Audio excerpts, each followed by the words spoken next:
আসলে কিছু কথা বলে যেতে পারলে বাঁচি।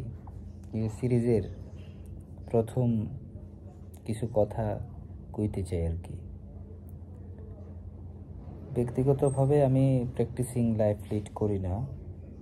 আপনি ভাবতে পারেন যা তা ভাবেন, ভাবনাটা আপনার, আমার তো না। আমি সাবস্ক্রাইব করি খুব বাইছা বাইছা, ভালো না লাগলে আনসাবস্ক্রাইব করে দেই সব কিছুই।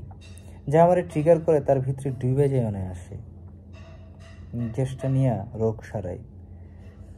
একটা ডাউনলোডেড অ্যাসাইনমেন্টের পিডিএফ দেখা কিংবা ডিসহার্টেন তত্ত্ব দেখা জাজমেন্টাল রুচি আমার নাই। আমার কাছে জীবন একটা বইয়ের মতো, লাল মলাটের বই, পৃষ্ঠাগুলান সাদা, নিরক্ষর ও শূন্য। 32 বছর ধরে বইয়ের পৃষ্ঠা উল্টাইতেছি, কিন্তু কোনো বই আমার ধরে রাখতে পারতেছে না। আচ্ছা, পৃথিবী তো ভাগ হয়ে যাইতেছে, সত্যও বটে। তুমি, আমি, তুই, তোরা, আপনারা, দেশ। আর রক্ত, রক্ত কি ভাগ হয়ে যায়? যায় হয়তো।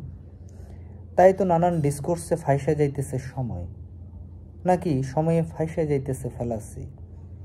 আহারে যন্ত্রদানবের স্রষ্টা, তোমার ঈশ্বর বানানোর পায়তারাই যারা ডুগডুগি বাজাইতেছে তাকে গোয়ায় ব্যাপক আমাশয়।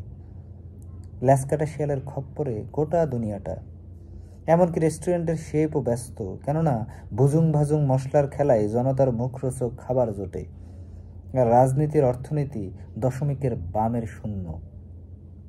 বুঝলে বুঝপাতা, না বুঝলে তেজপাতা। চলুন কমরেড, বাকি কথা প্রেমিকার গুদে হবে।